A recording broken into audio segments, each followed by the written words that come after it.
Bienvenidos a una nueva edición de los Diálogos Filosóficos organizados por la Fundación Gustavo Bueno en colaboración con el Centro Riojano de Madrid.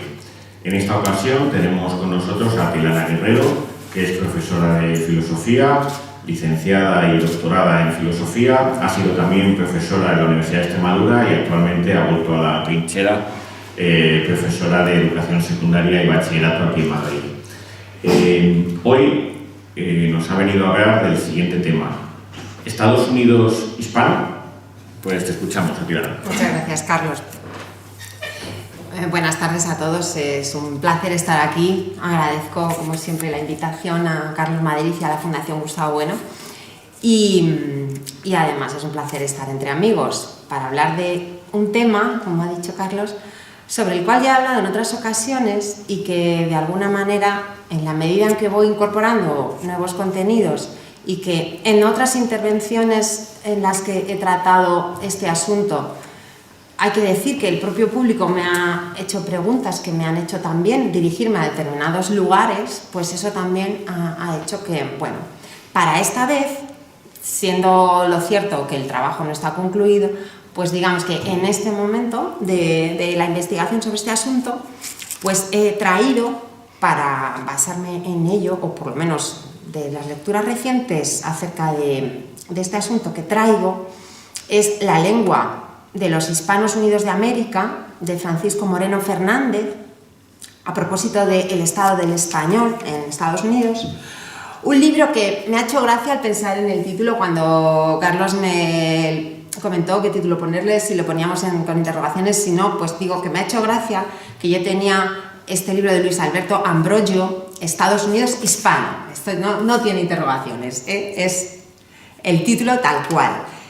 Y un personaje acerca del cual querría hablar como hispanista y estadounidense, que es Archer M. Huntington, cuyo cuaderno de viaje por el norte de España se acaba de editar en español, no estaba traducido, y me ha parecido una buena ocasión para traerle porque hay que decir que es uno de los hispanistas que a mí más me sorprendió al conocerlo en su momento, gracias a la obra de, a su vez, el hispanista actual, que actualmente sigue trabajando en estos asuntos en la Universidad de Cornell, quiero recordar, que se llama Kagan, ¿no?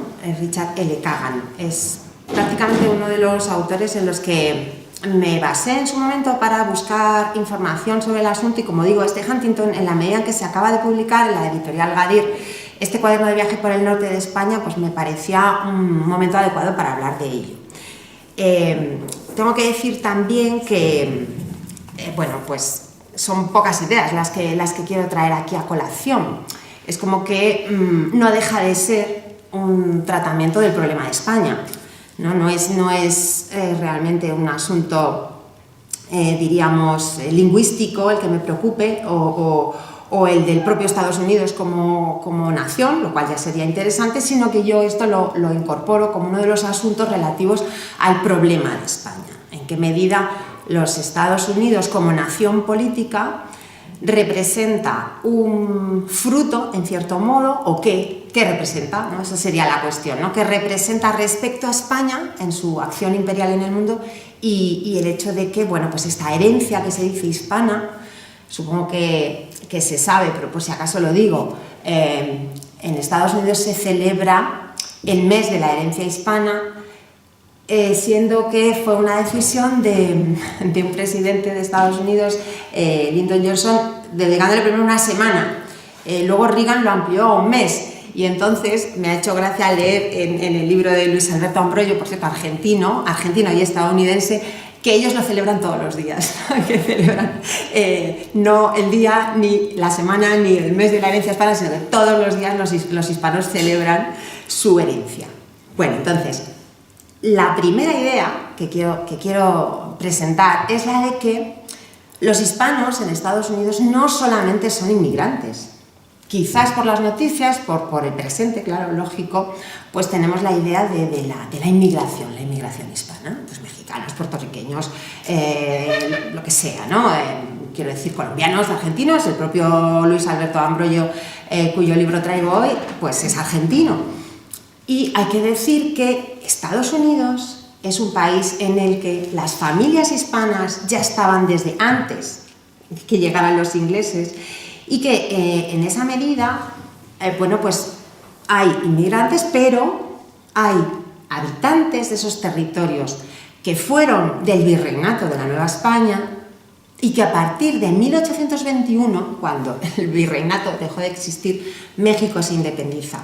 En cuanto que Estados Unidos fue comiendo ese territorio, fue incorporando a esos habitantes, mal que bien, por supuesto, intentando evitarlos, intentando, pues digamos, expulsarlos, bien con el inglés, bien con medidas legales que fuesen en su contra, pero la cuestión es que resistieron, y entonces hay hispanos en Estados Unidos desde antes de que llegasen los ingleses. Entonces, esta es una de las primeras ideas que yo creo que hay que tener claro, ¿no? Es que la leyenda negra, si este trabajo mío quiere ser pues digamos un enfrentamiento a la leyenda negra, yo quiero presentar una idea en contra de la leyenda negra que viene a ser la de que los ingleses han contado la historia de manera que viéramos en Estados Unidos el fruto de su imperialismo de la misma manera que vemos Hispanoamérica como el fruto del imperialismo español. Y nada que ver, no es así. No es así. Estados Unidos como nación política tiene tanto que ver con Inglaterra como con España. Y en cuanto a su independencia como nación política, incluso más que ver con España. Porque de hecho, y es uno de los primeros momentos importantes de los que tenemos que hablar, pues en su guerra por la independencia, España tiene un papel principal. Siempre se dice España y Francia, sí, claro, pero es que la potencia política de España frente a Francia en esos momentos era muy superior.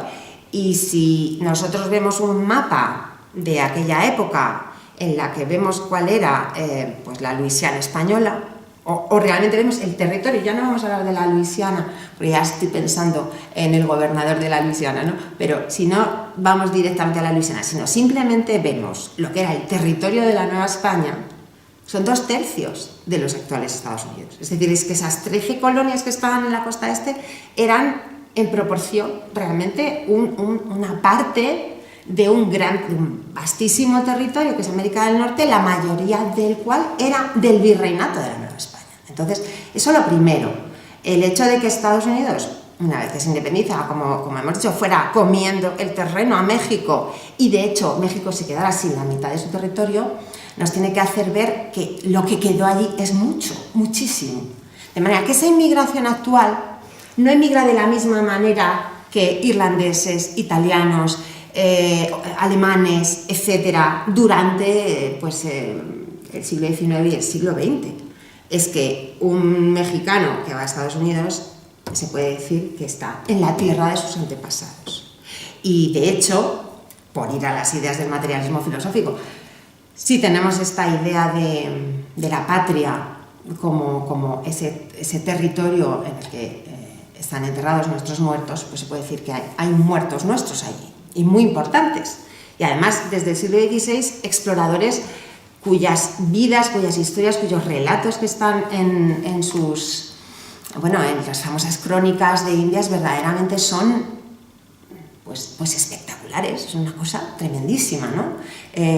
Pues estas empresas en las que iban 500 y volvían 20 y bueno, pues por esos territorios tan absolutamente agrestes y como desde el punto de vista de la aventura verdaderamente pues da lugar a esta visión casi pues diríamos pues eso, ¿no? algo inaudito, ¿no? Para la época, para lo que nos imaginamos que sería esa forma de explorar, ¿no? Diríamos como pues eso, tan agreste, ¿no? Tan fuerte, tan decidida, tan valiente, ¿no? Con esas vidas tan arriesgadas. Bueno, pues eso los estadounidenses ya lo saben, no hace falta que se lo digamos. De hecho, es que al hablar de los estadounidenses, muchos son, pues eso, de origen argentino, de origen colombiano, de origen mexicano. Entonces, lo tienen mucho más claro que nosotros, por desgracia, porque parece que en España estamos metidos como en una campana, ¿no? De aislamiento y solamente miramos a Cataluña o al País Vasco o a Galicia y resulta que claro, si tú miras a la Nueva España, si miras aquellos territorios, si ves lo que está pasando en Estados Unidos, relativizas bastante lo que está sucediendo en España, porque, claro, el orgullo que presentan los hispanos allí, ejemplo del cual es este libro, que como digo se llama Estados Unidos Hispano, pues nos permite decir que necesitan, ¿no? Que necesitan escuchar por nuestra parte, como españoles que vemos allí a los herederos de aquel imperio fenecido, pero cuyos restos están vivos y de alguna manera tampoco nos preocupa, y esto fue uno de los pasos que se puede decir que hay que dar, ¿no? A la hora de utilizar la teoría de la nación del materialismo filosófico, porque yo tuve sus dudas al principio de cómo denominarlo. Yo creo que se puede decir perfectamente que es una nación integrada dentro de, y lo recuerdo, pues la clasificación de las distintas acepciones de nación de Gustavo Bueno, que está presentada en España no es un mito, en España frente a Europa. Pues Bueno llegó a precisar, dentro de las tres acepciones generales de nación biológica, nación étnica y nación política, la nación étnica en tres momentos, como es la nación periférica, la nación integrada y la nación histórica, que decía, bueno, era el concepto más peliagudo porque se identifica a España como nación histórica en el siglo XVI, se suele decir que España es uno de los primeros países de Europa en constituirse como tal, como nación, y Bueno señalaba, ahí se está utilizando el concepto de nación histórica, no política, y es por eso que es peligroso el hacer uso político del concepto de nación allí donde estaba presente, porque ya en la Edad Media, al usar el término nación, pues entonces ya de alguna manera pues los catalanes o aquellos que tienen ansias secesionistas actual, por cierto, recogiendo la acepción de nación fraccionaria dentro de la nación política, pues identifican la nación étnica con la nación política. Craso error. Pero hay un momento, digamos, intermedio en ese proceso de constitución de las sociedades políticas a lo largo de la Edad Media, se puede decir, en el que la nación histórica es prácticamente el territorio de la nación, que todavía no es política, pero que en la medida en que ya está unificada, ya tiene una lengua, hay una homogeneización, ¿no?, en las costumbres, en las leyes, etcétera, pues parece como si fuera ya una nación política, pero de hecho pues sería ese momento del antiguo régimen en el que, por supuesto, el concepto de la nación política todavía no existe, ¿no? Hay que esperar a la Revolución Francesa y yo creo que hoy habría que decir a la Revolución Americana, porque ese privilegio que se otorga a Francia en este asunto, realmente viendo ese papel que tuvo España en la guerra de la independencia de Estados Unidos, pues que los franceses se inspiraron en Estados Unidos está claro, y que se podría decir que la primera nación política como tal sería Estados Unidos antes que Francia. Pero bueno, esto realmente no es una cuestión que a mí me preocupe, ni vengo a hablar de ello, ni lo he estudiado, ¿no? Lo que sí que es verdad, esto es importante, y como decimos, esta primera idea que he querido presentar, la de que no son inmigrantes los hispanos en Estados Unidos solamente, sino que hay no solamente localidades, instituciones, sino personas, familias que desde entonces, desde el siglo XVIII, pues sí, si es que el siglo XVIII realmente tampoco es tanto, o sea, es que tú miras atrás que son 200 años, precisamente ahora vamos a celebrar el 250 aniversario, ¿no?, de esta guerra, que por otro lado la actualidad se ha puesto de nuestra parte con estos diálogos filosóficos, y Trump ha querido celebrar un desfile militar, por lo visto, según me enteré yo el otro día en el telediario, inspirado por su visita a Europa, y ver que en España pues hay un Día de las Fuerzas Armadas, en Francia hay un Día de las Fuerzas Armadas, y él dijo, bueno, pues en Estados Unidos también tiene que haberlo. Y ha coincidido con el ser su cumpleaños, y claro, con esta figura que se está fraguando, la verdad es que con bastante ahínco por su parte, pero al final con esta figura un poco megalomaníaca que se está fraguando en torno a su persona, pues el hecho de que haya hecho coincidir con su cumpleaños este desfile de las Fuerzas Armadas lo ha, digamos, un poco ridiculizado, pero sí que es cierto que dices, bueno, pues natural, ¿no? Que digo, bueno, si hay otros países que lo tienen, ¿por qué no Estados Unidos también? Bien, pues en este contexto, con las leyes contra la inmigración que han producido todas estas revueltas en tantos territorios de Estados Unidos, pero especialmente aquellos en los que hay inmigración hispana, en donde, bueno, pues sabemos que se producen rupturas de familias, gente que está perfectamente asentada se la deporta, de una violencia, situaciones de una violencia realmente, pues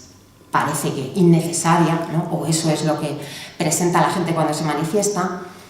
Pues me ha gustado ver que hay algunos de los carteles que lleva la gente que dice, no me acuerdo la frase entera, pero decía land stolen, ¿no? O sea, tierra robada. Es que, y se está recordando esto, se está recordando cómo los Estados Unidos fueron ampliando su territorio, cogiéndole a México lo que era Nueva España, y en muchos casos, pues de una manera que diríamos, bueno, si los españoles no tenían fuerza, pues entonces los mexicanos, claro, no tenían fuerza para resistir esas embestidas, pues es la ley de la historia, ¿no? Si tú no puedes defender tu territorio, te lo van a comer, efectivamente. Es así, y así fue, y entonces, bueno, a nosotros no nos duele que la realidad sea la que es, pero sí que hay que recordar que los hispanos no solo son inmigrantes, ¿no? Están allí fijos desde, si nos ponemos románticos, el siglo XVI, pero bueno, si nos ponemos más prosaicos, pues igual el siglo XVIII, XIX, y aquello era nuestro, vamos a decirlo así, ¿no? Aquello era parte del Imperio Español. Entonces, en este contexto de la Guerra de la Independencia, hay que decir, porque es un resultado de una investigación histórica que a mí me llama la atención que no se conozca lo que debería, yo entiendo, que el propio nombre de Estados Unidos, y por eso me iba yo a lo del gobernador de la Luisiana, se deba en parte a un español, que entonces era el gobernador de la Luisiana, cuando se estaba decidiendo si España entraba o no en la guerra contra Inglaterra. Y, bueno, pues Unzaga, como digo, con buen criterio, por supuesto, pero no era Unzaga aislado, el gobernador de la Luisiana, era en el contexto del reinado de Carlos III, con el ministro Aranda. Quiero decir que esta metodología a veces que se tiene, romántica, por cierto, de los personajes, que aíslan en una situación determinada personalidad, que parece que es él quien ha hecho las cosas, ¿no? Contra la cual, pues, con razón se dirige al marxismo, ¿no? No hay que ver las grandes personalidades de la historia, no son ellos los que hacen las gestas, ¿no? Es mucho más grande aquello que se requiere para un proceso histórico tan llamativo, pues de siglos. Es verdad que Unzaga está incorporado en el ortograma del Imperio Español, y a lo que voy, perdón que me estaba perdiendo un poco, pues decimos que en ese contexto en el que se estaba produciendo la rebelión de las 13 colonias contra Inglaterra, pues evidentemente España apoya esa rebelión, le interesa. Inglaterra es su enemigo, los propios ingleses están intentando arrancar lo que puede de ese territorio del imperio por todas partes, por toda América del Sur, en el Caribe. O sea, los ingleses intentan practicar la rapiña territorial de la manera en que le dejamos, en la medida en que no presentamos la defensa necesaria, y cómo España, ante esa rebelión de las 13 colonias, no iba a apoyarlo. Bueno, pues bien, en este contexto, y es lo que digo, a mí me llama la atención que esta investigación no se haya puesto de manifiesto con más relevancia, las cartas que Unzaga mantenía con Washington y su general Lee han demostrado, quienes las han estudiado, que son dos historiadores malagueños, Francisco Cazorla Granados y Rosa García Baena, pues digo, han demostrado que Luis de Unzaga usó por primera vez el nombre de Estados Unidos, y que a Washington le pareció muy bien el nombre. O sea, así, sin más. O sea, Unzaga le dice, me parece muy bien tal, que estos Estados Unidos, tal. Y Lee recibe la carta, se lo comenta a Washington. Washington le dice, pues me parece muy bien ese nombre. Y, bueno, pues las cosas son así. Estados Unidos, el propio nombre del país, no vamos a decir que sea español, porque tampoco podríamos decirlo, pero esto no hace falta. De hecho, yo creo que Américo Castro ahí nos ha bajado los humos, y si los tuviéramos, pues nos los bajó al decirnos que el término español es provenzal, proviene del provenzal, cosa que es lógica, porque son los que ven desde fuera a otros que en el contexto en el que se está fraguando algo allí, al otro lado de los Pirineos, pues desde la Provenza dijeran, estos, los españoles. Entonces, siempre suele ser un tercero externo el que da el nombre a las cosas. Suponiendo que entonces no tuviéramos que decir, es que nosotros pusimos el nombre. Bueno, a George Washington le pareció bien. Unzaga podía haber dicho eso y les podría haber parecido una tontería. Hasta entonces se llamaban las 13 colonias. Y dejaron de ser las 13 colonias y empezaron a llamarse Estados Unidos de América y ahí se ha quedado. ¿Vale? Entonces, quiero decir, vamos a decir lo que no nos deben, porque esto es una forma absurda de plantearlo, ¿no? Sino pues cómo son los hechos, cómo van sucediendo los acontecimientos y en qué medida pues España tuvo en esa independencia un papel muy importante a la cual no se le da la relevancia suficiente, hasta el punto de que esta investigación, resultado de dos historiadores españoles malagueños que publicaron el libro en 2019, de hecho la Real Academia de la Historia, si vais a La Voz, si vais a la entrada de Luis de Unzaga, ahí lo cuenta, o sea, que la Real Academia de la Historia Española se ha hecho con el conocimiento de esta información y esto, pues digamos que cualquiera que esté en estos asuntos, pues lo debe conocer. Pero yo he planteado un poco así, algunas personas estudiosas de los asuntos de Estados Unidos, tampoco lo tienen como muy reconocido, ¿no? Bueno, pues, en este contexto de esta guerra, por supuesto, digo, a España le interesaba que Inglaterra perdiera, y de hecho es una guerra entre España e Inglaterra. Entonces, esto es otra idea importante. Lo que está sucediendo entonces en América, aunque sea el norte, que no tenemos que verlo como un territorio en el cual España no tenga que ver, no, es que el virreinato de Nueva España prácticamente llega hasta Alaska. O sea, el español, y lo podemos decir así, se habla desde la Patagonia hasta Alaska. Así. O sea, Estados Unidos hoy es el segundo país hispanoparlante del mundo. Por supuesto, España está por debajo. El primero es México, el segundo es Estados Unidos.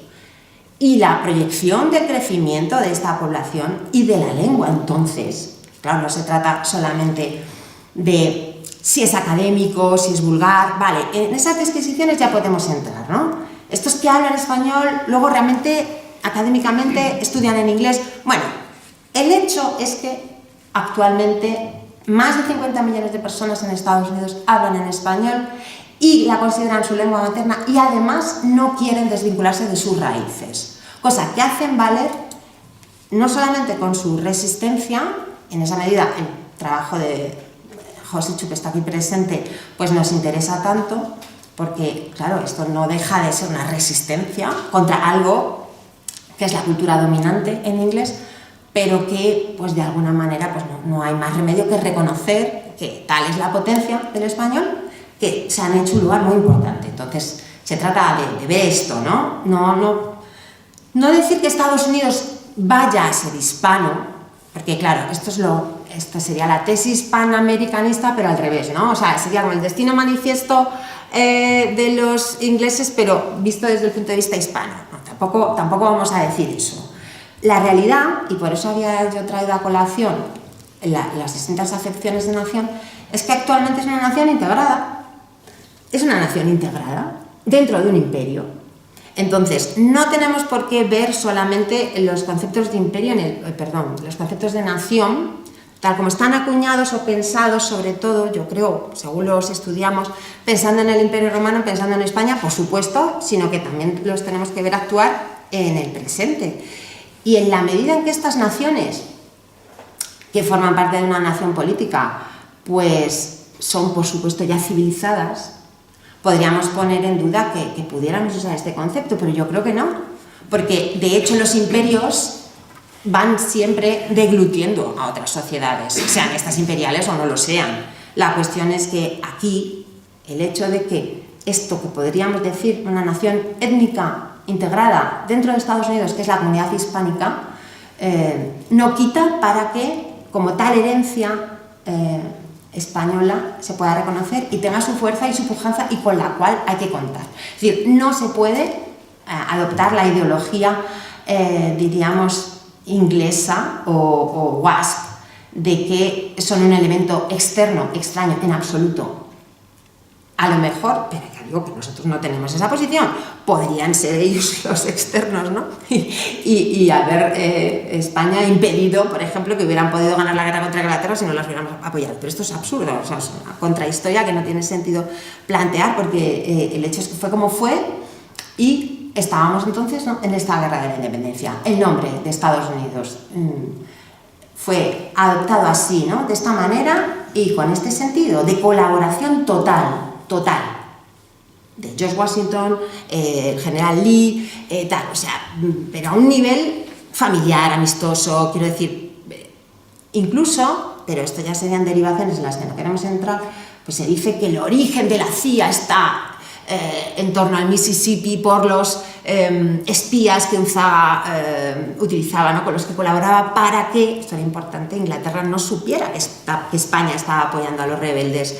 Les mandaban de todo, o sea, pólvora, mantas, comida, todo, dinero. De hecho, además es curioso que es un reducto familiar realmente limitado, ¿no? Y por lo visto el primo de Unzaga, que es Diego Gardoqui, de Bilbao, pues era el banquero que estaba financiando la guerra a los rebeldes. Claro, entonces es eso, ¿no? Son 3, 4 tal, pero una gente que está ahí moviéndose y que está financiando a los rebeldes y que verdaderamente se convierten en los ganadores de una guerra que hace que Estados Unidos se constituya como tal nación política. Entonces, un personaje que yo no tenía en absoluto presente y que me lo ha dado a conocer este poeta, ¿no?, Luis Alberto Ambroyo, lo he presentado como argentino, lo cual ya es suficiente, escritor de este ensayo, pero bueno, él es poeta, es miembro, por cierto, no lo he dicho, también es importante, es miembro de la Real Academia Norteamericana de la Lengua Española, que por supuesto existe. O sea, una Academia de la Lengua, allí donde se habla español,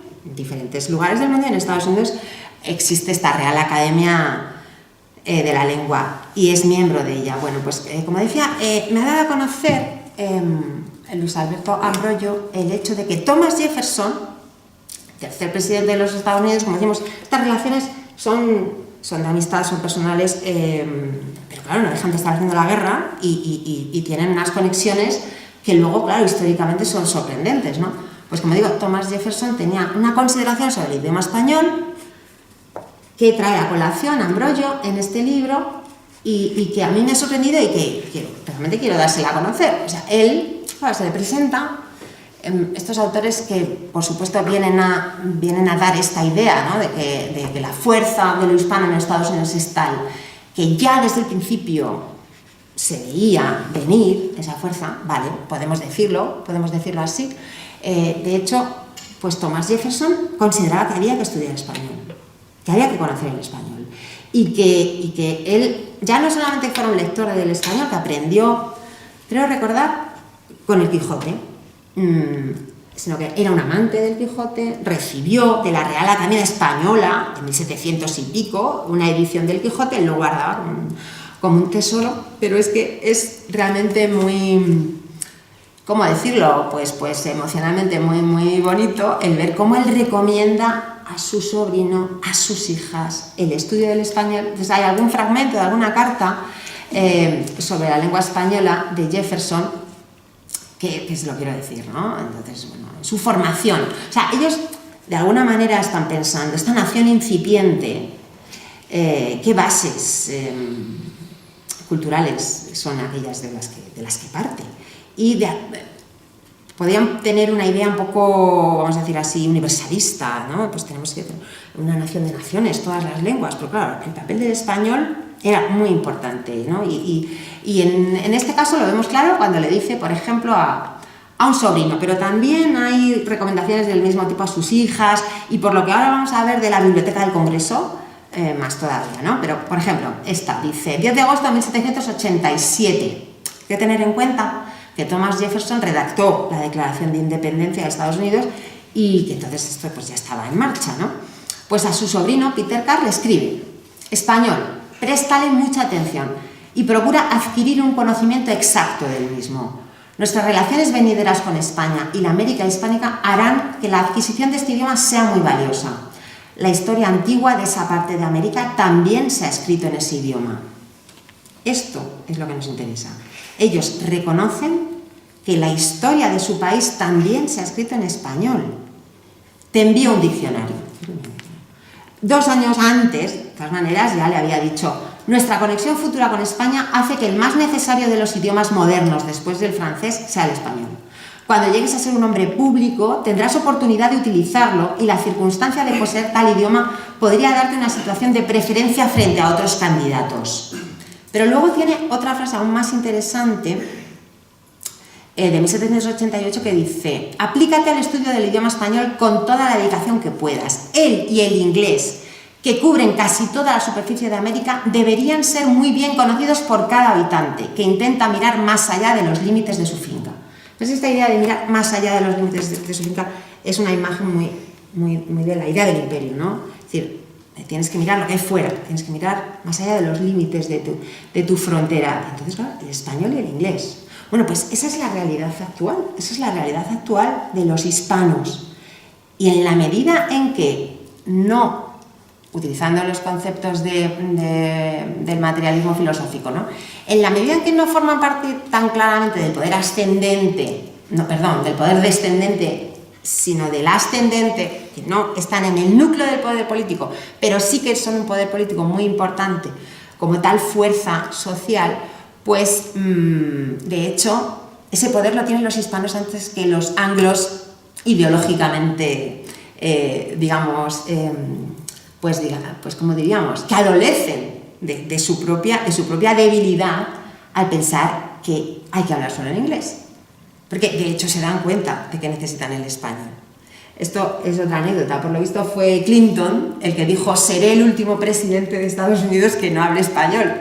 Luego, bueno, han balbuceado alguna frase y demás. No es que hablen español ellos, los presidentes, pero sí tienen ya, por supuesto, gobernadores, miembros importantes. Claro, entonces lo del poder ascendente y descendente realmente incluso es dudoso, porque claro, ¿por qué tenemos que considerar el núcleo del poder político en representantes como tan claramente del poder ejecutivo? Pues no necesariamente. De hecho, en este libro, el último capítulo está dedicado a los hispanos en las diferentes profesiones, porque claro, realmente este libro está dedicado sobre todo a los escritores de poesía, de prosa, de teatro, pero también a los medios de comunicación. Es sorprendente, claro, para nosotros es sorprendente, pero no debería serlo. Es sorprendente pues la cantidad de televisiones que hay hispanas, ¿no? Como todas las cadenas tienen que tener su cuota dedicada al español y demás, pero en el último apartado ya se dedica a personas que están ubicadas en lugares importantes, digamos, del poder. Y entonces, claro, es normal que la primera que aparezca aquí, además con una foto así y tal, es la primera hispana mujer de la Corte Suprema de Estados Unidos, ¿no? Que se llama Sonia Sotomayor. La tengo aquí, pero claro, es que el capítulo se inicia con la foto de la señora, ¿no? Entonces, esta idea de ese poder ascendente que llega a esos lugares del poder político, que se puede decir que forman esa ramificación de los poderes, pues, digamos, una dispersión del poder hispano prácticamente en todas las ramas, nos hace tener presente que, claro, no podemos pensar solamente en los hispanos, como digo, como una nación integrada sin lugares de poder, no, en absoluto. Realmente lo tienen, ¿no? Y, como digo, el español les acompaña. Los propios universitarios, los estudios que hay sobre el español, claro, cuando se dice todavía el segundo idioma en Estados Unidos no tiene una cuota muy importante. Por lo visto, ni siquiera un cuarto de los estudiantes de secundaria tienen un segundo idioma, lo cual es llamativo en un país como Estados Unidos. Si es que es verdad que lo reconocemos como la cabeza del imperio, debería, por supuesto, haber mucha más enseñanza bilingüe. Pero eso no quita para que, claro, la universidad, el idioma más demandado sea el español y que sea pues, el segundo idioma en la práctica, ¿no? Como hemos dicho, pues es un país en el que la mayor parte de los habitantes entienden que en Estados Unidos hay dos idiomas, el inglés y el español. Y la política del only English no está surtiendo efecto, no pueden, digamos, con esa fuerza. Bueno, esto por lo que toca a esto que decimos de la lengua, ¿no? El poder de la lengua y cómo es que se tiene que hacer ver el hecho de que si España va a pervivir en su lengua, desde luego los Estados Unidos tiene una pervivencia más que asegurada. De hecho, las proyecciones que se dan para esta población es la de que si actualmente, decimos, están superando ya los 50 millones, casi cerca de los 60, para 2050 serán 130 millones. 130 millones de hispanohablantes. El mismo nombre de este libro me ha hecho ver dentro, que también lo usa, por cierto, el propio título de Francisco Moreno Fernández, La lengua de los hispanos unidos de América, se habla de, así, ¿no?, hispanounidenses, en lugar de estadounidenses. Bueno, que no deja de ser una broma, un juego de palabras, pero lo usa mucho, ¿no?, Ambrogio, esto del hispanounidense. Bueno, pues el personaje con el que hemos empezado, Thomas Jefferson, como ya digo, padre de la patria estadounidense y demás, pues llama la atención por esta preferencia que tenía. Pero se me ha olvidado decirles lo que representó este interés suyo por el español y por la literatura española al dejar en herencia a la Biblioteca del Congreso de Estados Unidos la que actualmente se llama la División Hispánica de la Biblioteca, que además fue quemada por los ingleses en la guerra de 1812. En 1814 la Biblioteca del Congreso de Estados Unidos fue quemada por los ingleses, así. Entonces a Jefferson le dio tanta rabia que cedió su biblioteca personal y constituyó la División Hispánica del Congreso, siendo claramente en ese momento en el país, claro, pues la mejor biblioteca sobre español en Estados Unidos. Pues se ha conservado, ahí están esos 6.000 y pico volúmenes, supongo que se habrán engrosado y lo ideal es que pudieran estar los libros de Gustavo Bueno en esa biblioteca, ¿no? Igual dentro de poco puede ser, ¿no?, que se encuentre. Otro personaje que a mí me llama la atención, que ya es más conocido, pero que forma parte de estos primeros autores de lo que es el concepto de la nación hispánica, es Walt Whitman, que claro, también recoge Ambrogio. Es más conocido, también he hablado de él en otra ocasión, pero realmente al ser tan llamativo esto que dice él del elemento hispano en Estados Unidos, pues yo creo que merece la pena repetirlo, ¿no?, aunque ya lo haya dicho en otra intervención mía, a propósito de la celebración de la fundación de Santa Fe, de la ciudad de Santa Fe. Le invitaron a escribir un poema sobre la ciudad y él no pudo hacerlo, pero envió una carta. Entonces, en esa carta, algunos, entre los cuales se encuentra Ambrogio, pues ven este ideal, ¿no?, de lo que será el futuro de los Estados Unidos, o de lo que entonces era ese ideal y que ya es hoy presente, ¿no? Entonces, simplemente destaco una parte de esa carta, la más llamativa, pero que realmente si la leen entera es interesantísima. Porque el propio Walt Whitman, claro, considerado un poeta y demás, pero que muchas veces, yo creo que esto es un prejuicio de los que cultivamos la filosofía, parece que los poetas o los literatos no van a presentar ideas políticas en sus obras, y claro, nada más lejos. En esta carta yo creo que se puede ver claramente la idea de las fases, ¿no?, de imperio generador y depredador de Estados Unidos, porque habla de cómo ha llegado el momento de tener, por decirlo así, pues como un sentido espiritual para Estados Unidos que no lo tiene y que él espera que se encuentre en este elemento hispano. Entonces, lo dice así, dice: el carácter hispano le va a proveer algunas de las partes más necesarias a esa compleja identidad americana. Ningún origen muestra una mirada retrospectiva más grandiosa en términos de religiosidad y lealtad, o de patriotismo, valentía, decoro, gravedad y honor. Con respecto al origen hispano de nuestro suroeste, es cierto que no hemos ni siquiera comenzado a apreciar el esplendor y el valor excelente de este elemento étnico. Y decimos, este elemento étnico, sí, no tenemos por qué rechazar esa idea. Dentro de la nación étnica está la nación integrada. ¿Quién sabe si ese elemento, como el curso de un río subterráneo que gotea invisiblemente por 100 o 200 años, o sea, más o menos, lo que se ha cumplido, emerge ahora con un fluir más extenso y una acción permanente? Bueno, es lógico que esta carta, aquellos que están interesados en hacer valer el poder de lo hispano, la destaquen y en todas sus conferencias, en todas sus presentaciones, la saquen, ¿no?, como hago yo. Bueno, pero a aparte de Whitman, que como ya digo, es más conocido, quizá lo sea menos, o por lo menos yo creo que son cosas desconocidas porque los propios Estados Unidos lo están haciendo ahora. Lo cual, a ver, también es interesante por el hecho de que, esto lo ha dicho Elvira Roca Barea y bueno, Gustavo Bueno, por supuesto, antes, que esta historia está por hacer. O sea, que realmente en la medida en que hay que purificar la historia universal del elemento negro legendario, intentar hacer ver verdaderamente, ¿no?, el papel de España en esta historia, pues en Estados Unidos está pasando lo mismo. En Estados Unidos los historiadores están viendo estas fuentes, estos historiadores españoles, estas crónicas, estos autores, ¿no?, digamos, españoles, que les hace ver el pasado de su país y lo quieren conocer, ¿no? Tampoco tienen el prejuicio de, no, porque está escrito en español, no, lo traducen. Entonces, Huntington, Archer M. Huntington, claro, no, Huntington, el ideólogo del WASP, ¿no?, yankee, que habla de la amenaza hispana, no.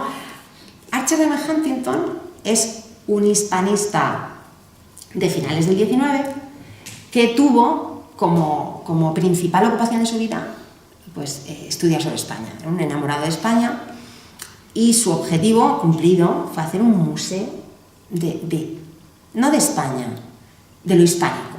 Él quería tener en Nueva York un museo que recogiera toda la riqueza de América. Además, con esta idea también tan interesante de que España se ve en América, no solamente en la nación española.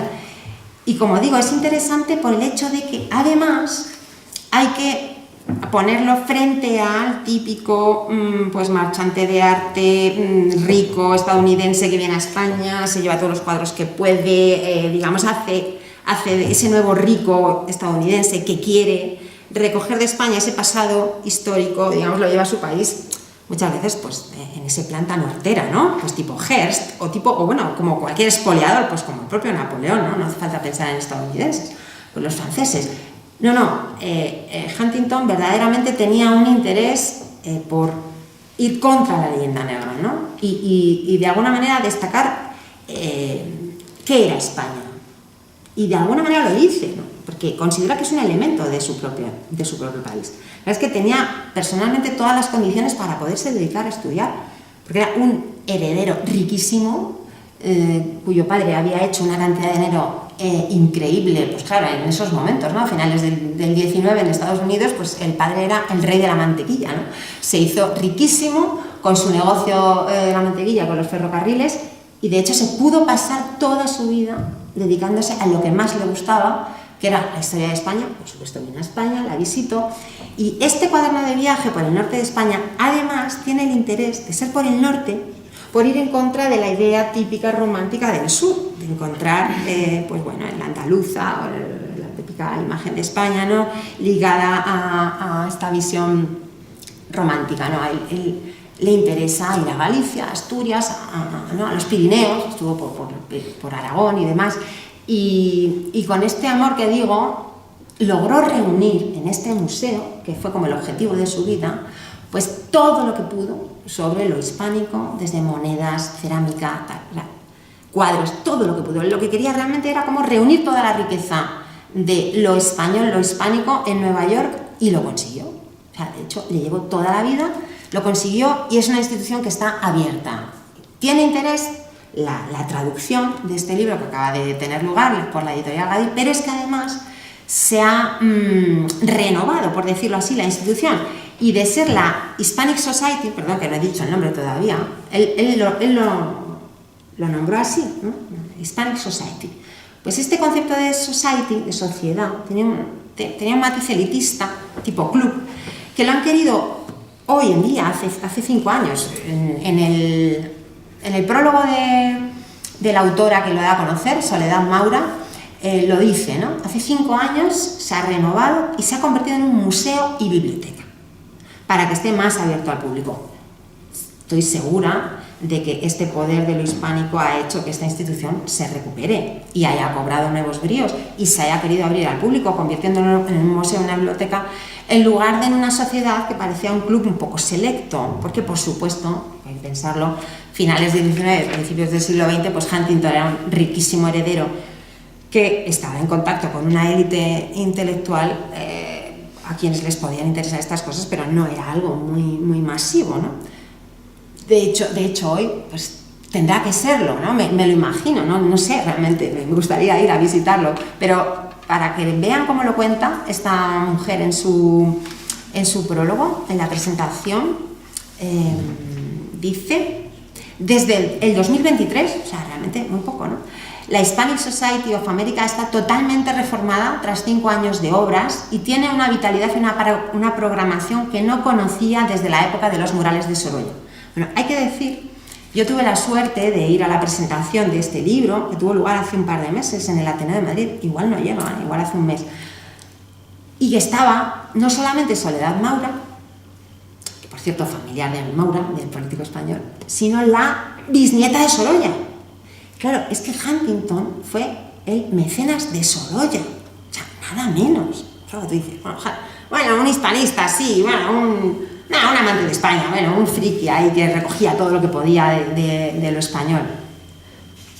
Bueno, realmente, ser el mecenas de Sorolla, ya solamente eso merecería un lugar en nuestra historia, ¿no? Pero si hay que decir algo más, aparte de la creación de este propio museo, ¿no?, de la Hispanic Society, es que él tradujo al inglés el poema del Mío Cid. Le llevó 10 años de su vida y además, por lo visto, era de lo que estaba más orgulloso. Y que fueron los mejores 10 años de su vida, lo reconoce así, ¿no? Alguien entregado verdaderamente a dejar en Nueva York un museo para que se recogiera esta historia de lo hispánico, pues me parece que hay que darlo a conocer. O sea, de alguna manera, ya estoy terminando, no sé el tiempo que llevo, pero me dejo algunas cosas, pero mi estrategia, si se dan cuenta, pues ha sido un poco, quiere ser la de dejarles hablar a ellos, ¿no? Es como el que inventen ellos de Unamuno, ¿no? Que inventen ellos, bueno, es que ellos se dediquen a la técnica, a la ciencia, que nosotros somos el espíritu, ¿no? Pues que inventen ellos. Pues aquí, que hablen ellos, que hablen de España, a ver qué dicen. Y claro, cuando los supuestos enemigos, que yo, pues claro, me acerqué así, ¿no? Pues con suspicacia, ¿no? Estos hispanistas me generan suspicacia, por supuesto. Pues la suspicacia se fue tornando en sorpresa y en el reconocimiento de darme cuenta, que yo creo que esta es la idea, de que, claro, lo hispánico está vivo, está más allá de España, muchísimo más allá de España, no solamente en Hispanoamérica, sino que estos estadounidenses que no pierden su nacionalidad, argentina, colombiana, puertorriqueña, mexicana, etc., reivindican en Estados Unidos el español y merecen que nosotros pues, podamos estar ahí para recogerlo, reconocerlo y de alguna manera pues, darles eso que se dice que los españoles es lo único que tenemos, que es el orgullo. Bueno, pues orgullo porque podemos, ¿no? Entonces, pues muy bien, esto es lo que quería decirles, nada más.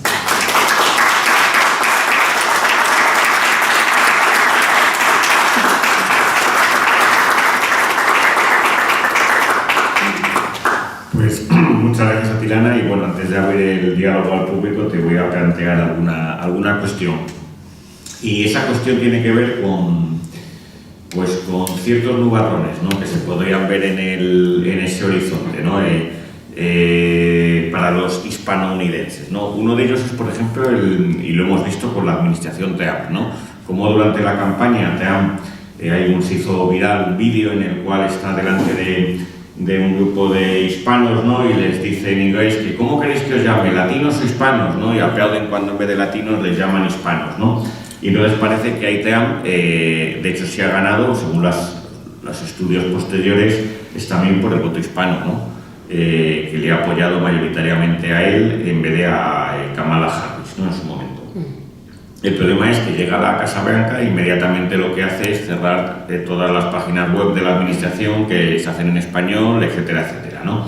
Entonces, en ese sentido, aunque estén los hispanos como una especie de vector ascendente, ¿no?, hay que ver hasta qué punto les van a dejar desarrollarse, ¿no? También, sobre todo, por otro problema, y que en su momento en los encuentros que tuvimos en Almagro sobre estos temas que organizó la Fundación Gustavo Bueno, le planteé lo mismo a Friedriano, ¿no? que también está en estas cosas, ¿no?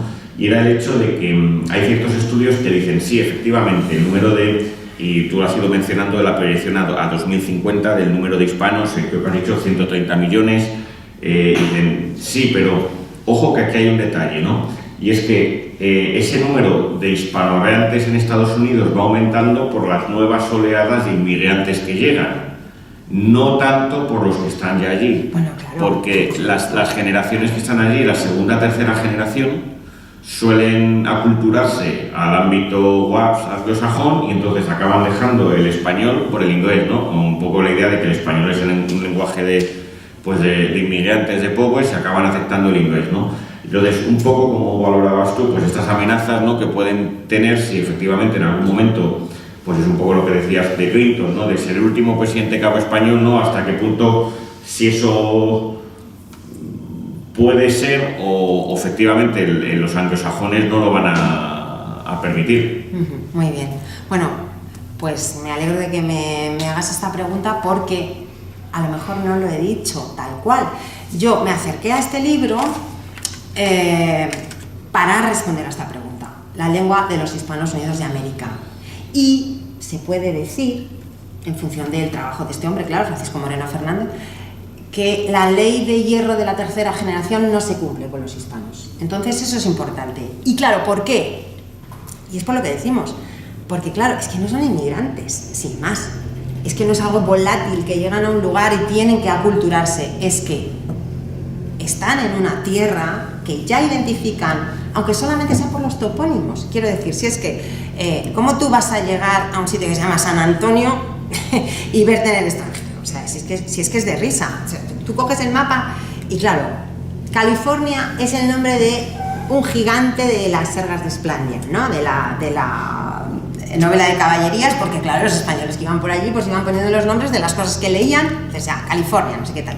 Pero es que si tú vas al zoom del mapa y te pones a ver localidades pequeñas, realmente los topónimos, pues es que sí, los ríos, todos los pueblos están en español. Y claro, eso hace que esa historia que arrastran no se pueda decir es que no se olvida, es que precisamente reivindican su origen y lo hacen con la fuerza que da pues, ese peso político, claro, que tiene la historia, es que hay que reconocerlo, porque la historia, cuando a veces se habla de la historia parece que es el pasado, no, si es que la historia es el presente, es que son esos nombres que están ahí, es que es esa lengua que está viva, que está ahí, y sucede que es verdad que el español, si se consideraba lengua de inmigrantes, fue en un momento, pero eso ya no es así.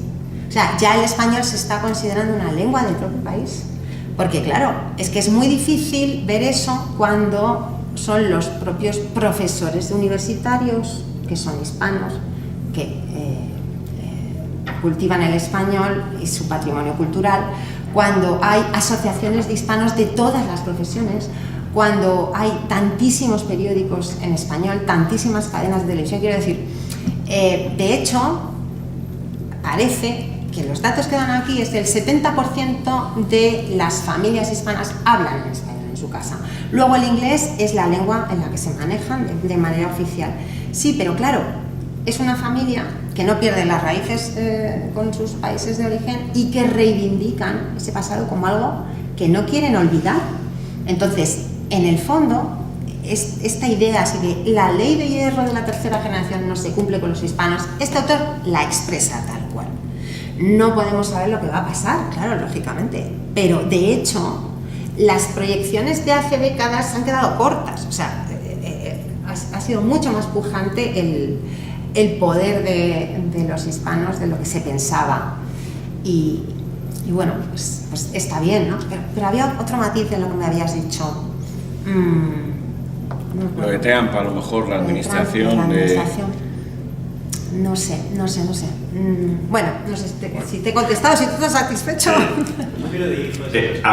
Número de hijos, claro, la demografía, es que eso también. O sea, así, dato, 1 de cada 4 niños es hispano. Claro, tienen más hijos. Y claro, y eso es lo que hace que de aquí a 2050 se hable de 130 millones. Pero es que además, y esto es muy importante, hay estudios hasta de salud. por su forma de vida, tienen más años, tienen más longevidad. Porque son menos alcohólicos, que hay que reconocerlo, o sea, hay costumbres, digamos, saludables en el mundo hispánico, y hace que se está midiendo hasta eso a nivel sanitario. Duran más, tienen mejor vida, tienen hábitos menos dañinos o saludables, y bueno, pues claro, que crecen más. Pues abrimos el diálogo al público. Hay una primera palabra pedida de José Luis Pozo Fajarnés. Por alusiones. Muy bien, pero bueno, vamos a discutir un poco, por lo menos, es decir, de amigos, ¿no? Sí. La verdad es que, en relación a lo que habéis dicho ahora al final, yo no sé cómo consiguen vivir más los mexicanos con lo mal que comen. La comida mexicana me parece un bombazo para el estómago y para todo, pero bueno, seguro que se beben menos, ¿no? Beben cerveza más suave y eso, ¿no? La coronita. Bueno, he ido apuntando cosas y voy a seguirlas, porque quería... Muy bien. ¿Vale? Sí, claro. Tú me dices lo que te Claro. Bueno, primero yo quería decirte que no soy tan optimista en el tema este no soy tan optimista. Creo que la cosa puede enconarse, como estamos viendo además ahora últimamente, ¿verdad? Bien, vamos a ver. En relación a lo que has comentado, ¿no? De que es previa la revolución, bueno, la consolidación de Estados Unidos como nación política, vamos a decir, antes que la francesa. Yo lo matizaría porque creo que incluso hasta ahora, ¿no? Desde 1776, la derecha americana tiene trazas de derecha primaria, porque, bueno, esto desde luego que es para discutirlo. Es que incluso su democracia lo que eligen es a un presidente que además no se ha despegado del altar, porque el protestantismo es que tiene unas características muy distintas, ¿no? Al cristianismo europeo. Bueno, europeo es el protestantismo, pero vamos, es que los presidentes nunca se han desligado del altar, por así decir, ¿no? Cuando fue Zapatero, aunque era tan ateo, ¿no? Él, ¿no? Como decía, tuvo que hacer el desayuno de la comunión, no sé cómo se llamaba, ¿no? Con el presidente Obama, ¿verdad? Bueno, el caso es que nunca se desligan de sus creencias religiosas, o sea que trono y altar así, aunque sea como una especie de impronta que tienen ahí desde entonces, pues no la han separado. Y cuando salió un presidente católico lo que hicieron fue matarlo, ¿no? Quizá porque, como era católico y el papado estaba de la mano, ¿no? De los comunistas, pues dijeron, se nos mete un comunista, vamos a acabar con él, aunque haya otros argumentos que digan por qué matan a Kennedy, entre otros por el tema del tesoro y tal. Bueno, en fin. Ahora, una de las cosas que dice el presidente WASP por antonomasia, aunque yo creo que todos los presidentes han sido WASP, que no ha habido ninguno que no fuera blanco, anglosajón y protestante, que yo sepa, salvo Kennedy, y su hermano Biden. Lo que pasa es que vamos a ver, Obama era protestante y Biden era de un catolicismo absolutamente modernista, o sea que ya ha abrazado el protestantismo, podríamos decir, ¿no? Como le pasa a la Iglesia en la actualidad. No es lo mismo, si me permites terminar, disculpa que te doy la palabra, no es lo mismo el catolicismo del año 60 que el catolicismo del 2025, en absoluto, no tiene nada que ver. El catolicismo de los años 60 era muy peligroso para Estados Unidos. Bueno, pues, vamos a dejarlo ahí. Bien. Lo que quiero decir es que Trump está llamando animales a los hispanos. Yo lo he oído en la radio, segunda vez lo ha dicho varias veces, ¿no? Son animales, que es lo que decían pues en el siglo XIX, pues los WASP, ¿no? Pues cuando alrededor de Nueva York hicieron estas dos instituciones, pues para que no se pudieran reproducir los que no eran anglos, protestantes y blancos, ¿verdad? Bien. O sea que yo no soy tan optimista, ¿no? Creo que hay un choque, pero bueno, déjame termino y eso. Has dicho ya cosas que has aclarado, ¿no? El tema de la tierra robada y tal, que yo estoy totalmente de acuerdo, Bueno, luego una cuestión por apuntar a lo que ya has dicho perfectamente, ¿no? Carlos III le declaró la guerra a Inglaterra y esto solo es una anécdota, pero creo que es interesante. Los ingleses, para que no entraran en guerra a los españoles, les ofrecieron el peñón de Gibraltar, lo sabías, ¿no? Me imagino, ¿no? Bueno, ya no está pasando, lo que está pasando ahora con el peñón creo que no tiene nada que ver con eso, ¿no? Bien. Bueno, el hecho de que en cuanto termina, cuando se independizan, aunque estaban muy cerca de lo español, enseguida lo que hicieron fue enfrentarse a él, porque el gran enemigo era España. Ya Inglaterra, desde luego, que había sido vencida, sigue siendo enemigo, pero el enemigo que tienen en las puertas es España. Y por eso, pues, desde ese momento hasta ahora, pasando por el intento de hacer protestantes a los católicos hispanoamericanos, es una constante lucha de religión que está inmersa en la dialéctica de estados, en la dialéctica de imperios, que creo que está presente, ¿no? Y que incluso, desde mi punto de vista, está interna en los Estados Unidos. O sea, que veo difícil que se dé esta armonía, ¿no? Que creo que he visto en tu discurso, ¿verdad? Que yo no la veo clara, ¿no? Esa armonía. Bien, a ver, termino enseguida, Bueno, el Huntington el que es absolutamente defensor, ¿no? Él incluso le llama identidad, la identidad americana, la esencia de lo americano. Bueno, la esencia no me gustaría decir, no es el término, creo que ni siquiera lo usa, es precisamente el protestantismo. El protestantismo y, bueno, y la lengua inglesa inciden más cosas. Pero Samuel Huntington, claro, el tipo que escribe esto lo escribe el que escribe en el año 80 ¿Quiénes somos? Sí. Que luego lo resume con el reto hispano, ¿verdad? Sí. En parte el libro que luego yo escribí, que por ahí lo tengo, que traigo Carlos, es una contestación a Huntington, pero aceptando lo que dice Huntington, pero poniéndome del lado de los hispanos, claro, en vez del lado de los racistas. Y termino enseguida, En parte Huntington lo que está diciendo es lo mismo que decía de Molins a finales del siglo XIX, cuando señalaba que los anglosajones son superiores a los hispanos. Vamos, es la misma, ¿no? Ese famoso libro de este Franchute, asqueroso, ¿no? Tan asqueroso como el conde de Gobineau, por decir otro francés despreciable. Bien, bueno, y el tema es que esta forma de querer mantener los Estados Unidos ordenados por los WASP, y con esto termino, ejemplos de cine o de literatura. Yo es que he leído algo de literatura americana y lo que dicen estos ensayistas, ¿no? Que ha recuperado, que me parece interesantísimo, ¿no? Pero que igual llega a poca gente, sin embargo no se ve, y esa literatura es la que llega a todo el mundo, o el cine. Un ejemplo y termino. En el 2024 le dan el Oscar a Oppenheimer, una película absolutamente individualista, pues que es lo que supone ser americano, pero pues como es un WASP, ¿verdad? Se presenta a La Sociedad de la Nieve, ¿no? Que es una película que tiene pues esa forma de ser católica con la que se construyó la parte, incluso parte de Estados Unidos, que es lo que han tratado de borrar estos WASP, ¿verdad?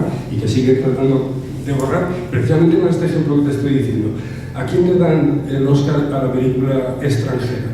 Pues se lo dan a esta película sobre la vida de Rudolf Host, el que tenía el director de Auschwitz, ¿no? Que parece ser que iban a criticar lo que él moralmente, lo que le dirigía moralmente, que es el imperativo categórico kantiano, y lo que hacen es salvarlo.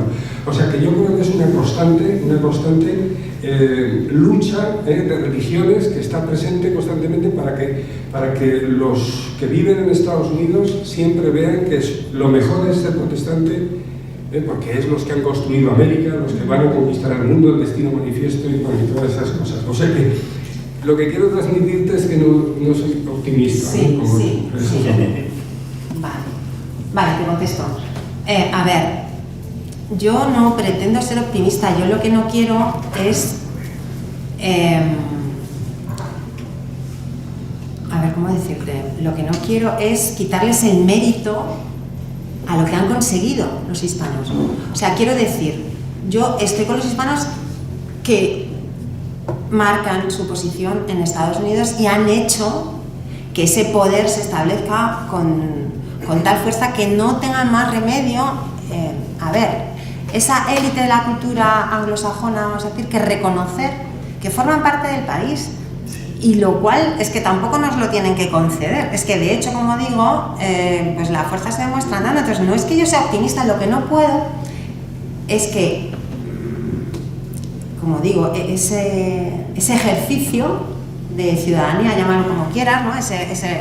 ejercicio de defensa de lo hispánico en Estados Unidos parezca, no sé, caer en saco roto, porque yo no creo que tú y yo en el fondo estemos en desacuerdo, solamente que tú manifiestas, digamos, los ejemplos del racismo y yo me fijo en aquellos otros que no son racistas y que, digamos, luchan contra ese racismo. Entonces, si tú te vas dando cuenta de la evolución del país, es que necesariamente hay que reconocer que el WAS ha perdido, pero no te digo definitivamente, yo no sé lo que va a pasar, pero es que no han podido convertir el país en un país de protestantes en absoluto, ¿no?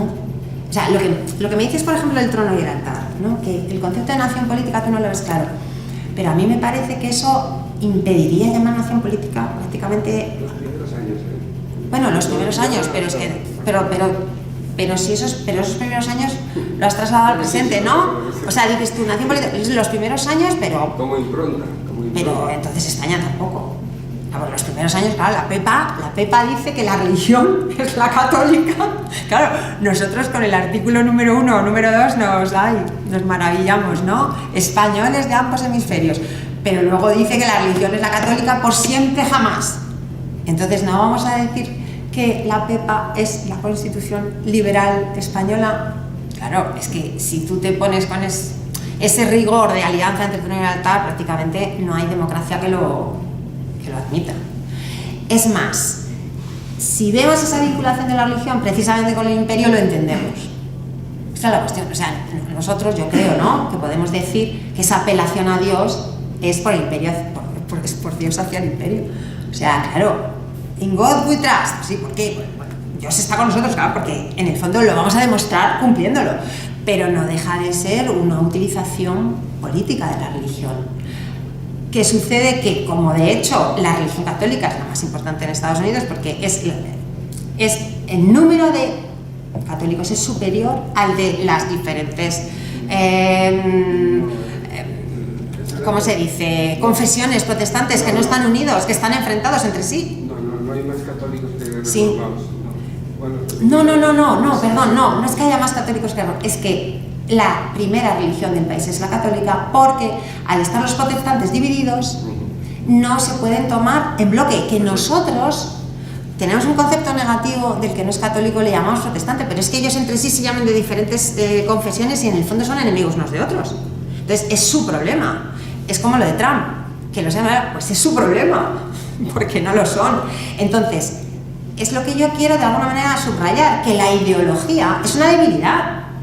Y es, por ejemplo, una cosa que he visto en tu libro y que te he escuchado decir que han utilizado la ciencia para justificar su racismo. Claro, eso que te quiero decir, es que no han utilizado la ciencia, es que la ciencia nos da la razón a nosotros. Es que la mezcla biológicamente siempre es positiva y las razas puras pues no duran un minuto. Entonces, al final, si utilizan la ideología, peor para ellos. Si les llama animales, peor para ellos.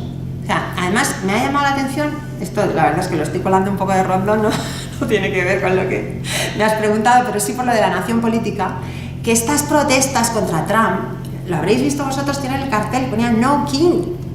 Tú fíjate, ¿no? Y dices, no rey, le identifican con un rey. ¿Por qué? Porque son republicanos de nacimiento.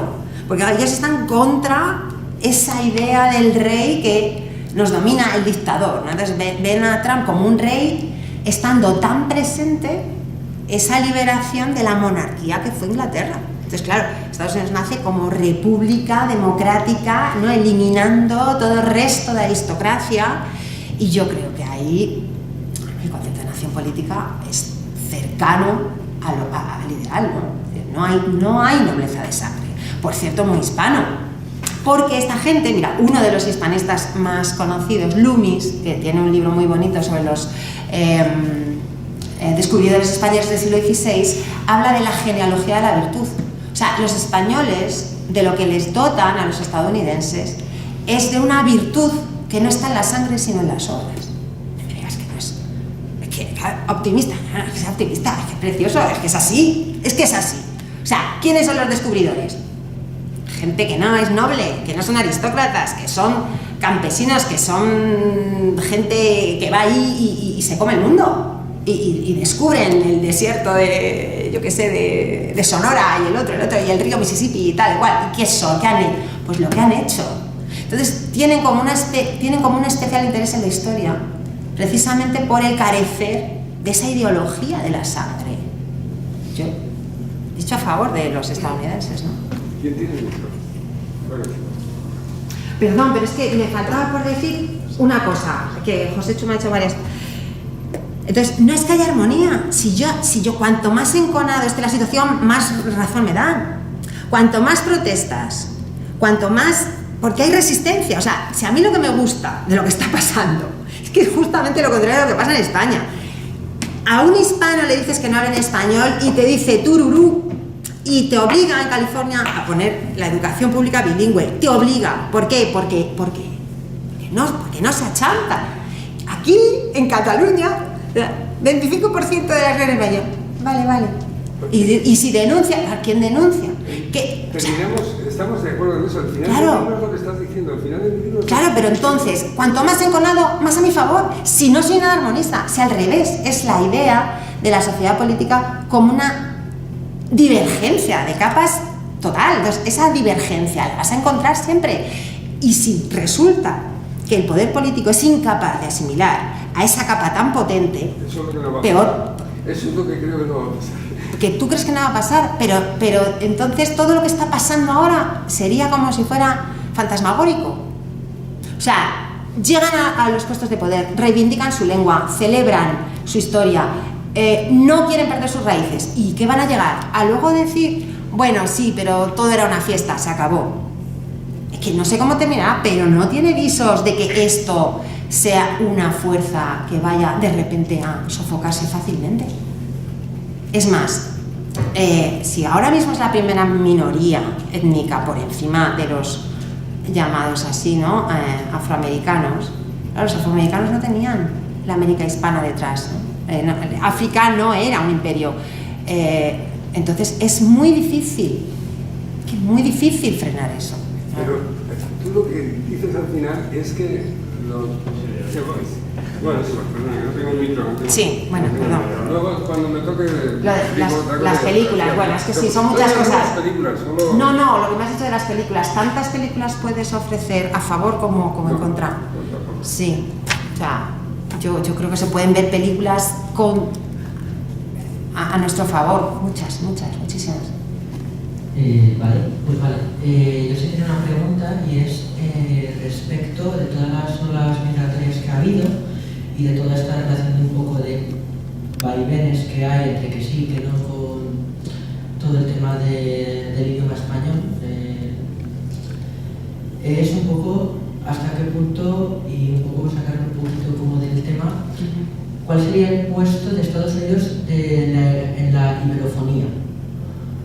Porque me parece que es como que hay una serie de relaciones políticas hasta cierto punto que están en una serie de vaivenes, pero que nunca termina de concretarse. Y creo que aquí ha habido, pues como en este debate, pues como más a favor o más optimista o más pesimista, si por decir de alguna forma, pero me gustaría ver, pues eso, cuál es tu opinión, sobre todo en relación con el hecho de que los inmigrantes que vienen son de otros países de Hispanoamérica, que tienen hijos allí, pero que encima ya hay mucha población hispanohablante allí, o sea, ya de por sí, y que esto al final termina conformando un poder político representativo, ¿no?, por sí mismo, que se opone en algunos casos al propio poder establecido, ¿no?, presidencial contra, pues, contra las prohibiciones del español, y eso, que, como has dicho, lo reclama, no se achantan y lo reclama. Y claro, esto pone a Estados Unidos, por una parte, como cabeza de un imperio que se opone a otra serie de plataformas políticas, ¿no?, como puede ser China, Rusia o Hispanoamérica, así, no es un bloque, pero bueno, pero que al mismo tiempo, en su propio ser, en su propia constitución, tiene como al enemigo dentro, no sé si me explico. Sí, claro, lo que pasa es que lo de la iberofonía Entiendo que tu pregunta va por introducir el portugués. Sí, también. Y no lo sé, realmente sobre portugués no he estudiado. Así que lo siento, no te puedo responder. Digamos que solamente me he preocupado del español. Gracias, Susana. Yo quería hacer una reflexión. Es decir, creo que fallamos en la definición, como diría Gustavo, y cuando hablamos de hispanos en Estados Unidos se nos olvida que el primer problema es que hablamos de los hispanos hoy. Los primeros hispanos que estaban allí seguimos sin saber quiénes son. Es decir, en el cine lo vemos, son las guerras indias. Porque las guerras indias son las guerras hispanas. Y cuando México desaparece de lo que es el 60% de su territorio, allí hay gente que habla español y que son católicos. En el cine no vemos ni hispanos hablando español ni católicos, pero son los apaches, los xius, todas las tribus indígenas que ocupan toda esa zona de Estados Unidos. Eso lo hemos borrado nosotros mismos. Y ese hispano no puede ser igual que el hispano que llega después, que es el hijo de la inmigración. El problema hoy en California es el mismo que en las casitas en Vallecas o en muchos barrios de Madrid. Es que no es lo mismo el hispano que está allí, que tendremos que analizarlo de una manera, que ese hispano que llega a un territorio donde crea unos problemas la inmigración. Y no podemos decir que nosotros lo vemos bien cuando aquí eso genera los mismos problemas que está generando allí. Y ese hispano no es el mismo, como no es igual el hispano cubano, como no es igual el hispano puertorriqueño, como no es igual el hispano espalda mojada. Es que son totalmente diferentes. Entonces, yo creo que cuando hablamos del hispano, hablamos en realidad de nada. En este caso, hablando de lo que es Estados Unidos. Y en el cine vemos esos diferentes hispanos, desde los hispanos ocultos de las guerras indias, que debieran llamarse guerras hispanas, a los hispanos que empiezan a aparecer como una subclase social, una especie de un proletariado, yo qué sé, los que aparecen en gigante en la película, y empezamos a ver trabajadores en territorios donde probablemente esa era la mayoría de la población, frente al terrateniente anglosajón. No es lo mismo el hispano de West Side Story en Puerto Rico, con el enfrentamiento también con otro tipo de población anglo, o no es lo mismo ese indio que ya aparece en Bailando con Lobos, que saca como gran tesoro el casco del conquistador. Y en el cine americano empezamos a ver visiones diferentes de los hispanos. Por supuesto, el último hispano que aparece es todo relacionado con el narco o con los problemas políticos. Estados Unidos no sabe lo que son los hispanos, sí hablan español, pero es que no es lo mismo. El hispano no existe en Estados Unidos, más que como un sujeto de una lengua, con 18 nacionalidades diferentes, orígenes diferentes, y que ellos se perciben como población diferente. Diré más factible que ese hispano en España se acaba dividiendo en el futuro, que en España esa multiplicidad de naciones americanas se diluyan en España que en Estados Unidos. Creo, ¿eh? Sí, no, pues no, realmente no es así. De hecho, mi idea de qué es lo hispano es el que habla español. Entonces, claro, sucede que está pasando todo lo contrario. Lo que está sucediendo es que en Estados Unidos, países que desde Hispanoamérica están enfrentados, allí son solidarios, porque son población que hablan la misma lengua. O sea, es al revés. Por supuesto que yo parto de las ideas de Gustavo Bueno, y entonces para Bueno, allá donde esté el español, es un resto del imperio. No pido más. Yo no pretendo ni hablar de un papel determinante en la historia universal, ni nada. Es más, por ser lo más contenida, vamos, no contenida, sino rigurosa posible, lo identifico como una nación integrada. Pero es la lengua, por supuesto. Y la variación que el español está teniendo ahora mismo en Estados Unidos, que está siendo estudiado, claro, por estos lingüistas, es única. Por supuesto, es un español que está creciendo de determinada manera, que hace que esa división que existe entre Uruguay, Paraguay, Colombia, no sé qué, no sé cuántos, en Estados Unidos, haga que entre sí se reconozcan como solidarios, y llama la atención el número de instituciones, periodistas, médicos, quiero decir, de todas las profesiones, hispanos, la defensa del hispano, lo tienen clarísimo. Han hecho cambiar el calificativo de la etnia, porque antes no existía el nombre de hispano. Hoy en día se ha impuesto. De hecho, es eso de lo que ha dicho Carlos, ¿no? Que Trump dijo, ¿qué preferís, latinos o hispanos? Al decir hispanos hemos triunfado. Son hispanos. En el departamento de... Vamos, lo que sería el patrón, ¿no? Nuestro, el departamento que trata pues, de la población, se identifican como hispanos. Y es la lengua. Que eso es lo mejor que ha podido pasar, que ya no es la raza. O sea, es que hemos llegado a poder eliminar el racismo en la nomenclatura oficial. Claro, porque un hispano es negro, blanco, mulato, es decir, no, habla español. Eso es un valor nuestro, es así. O sea, optimista, bueno, es lo que es. Que yo, pues bueno, pues muy bien. O sea, quiero decir que encima, bueno, nos vamos a fustigar. Hemos eliminado el racismo de la nomenclatura oficial.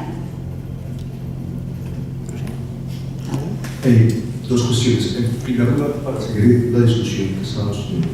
O sea, sí es cierto que una parte del movimiento de los hispanos del plan de Trump está ahí para deportar al resto de los hispanos, los que entran legalmente. O sea, no hay una cohesión de voluntad política respecto a la totalidad del pueblo, que me parece a mí que sí es una demostración patente que no podemos hablar inequívocamente de los hispanos en Estados Unidos. O sea, de verdad, los cubanos, los dominicanos en Miami quieren que el mexicano que entre legalmente se vaya. O sea, lo ven como algo más lejano de ellos mismos que el white Anglo-Saxon Protestant que está al lado del suyo.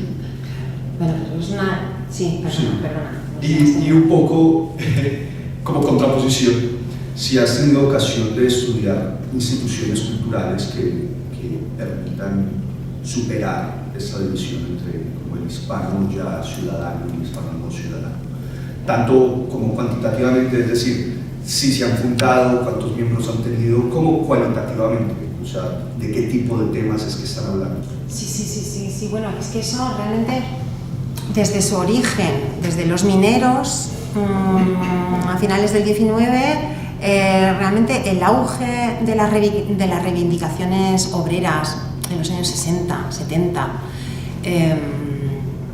hace que se vea ya desde el principio esta idea de que lo importante era la lengua. O sea, la lengua y la religión, ¿no?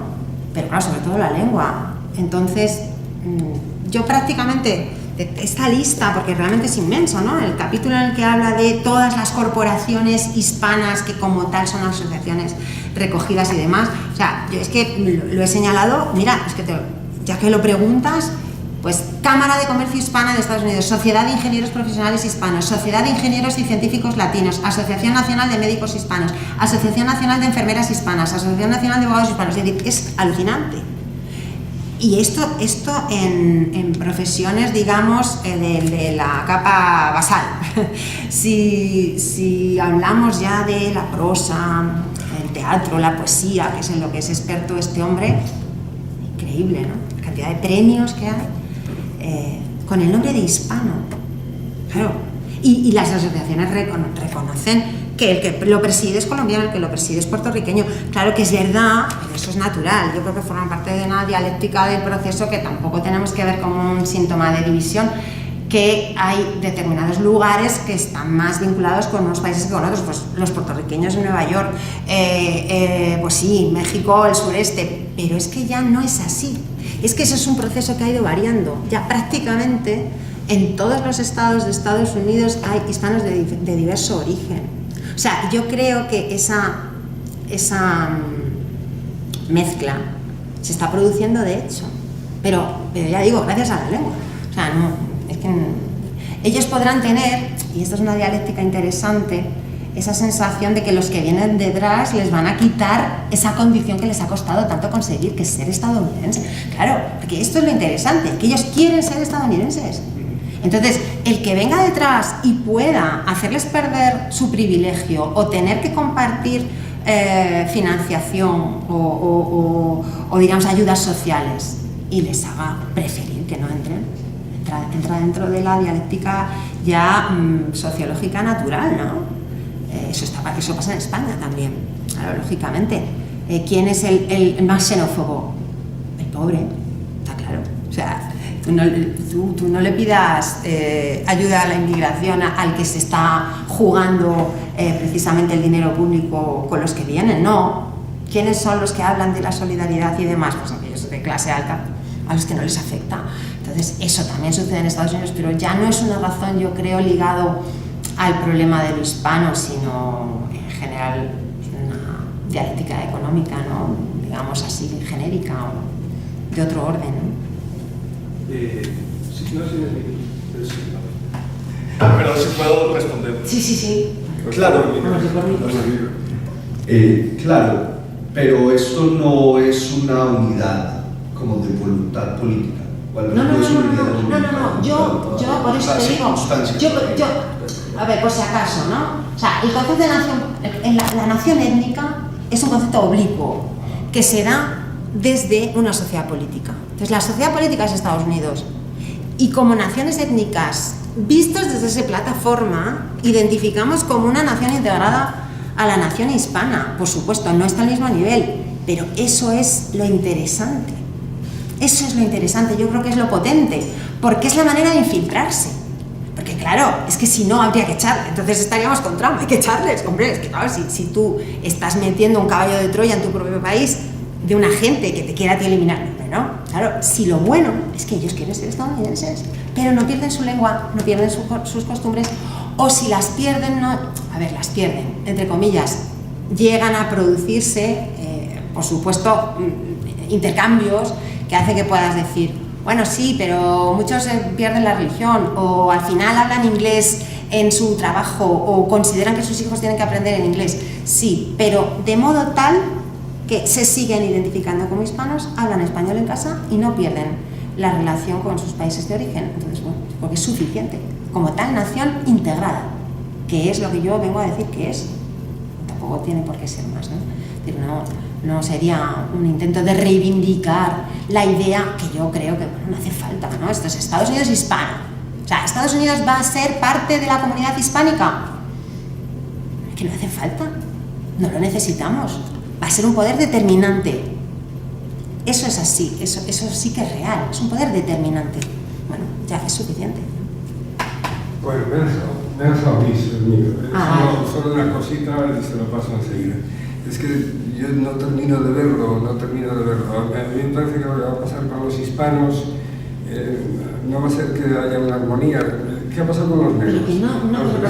Déjame que diga esto solo.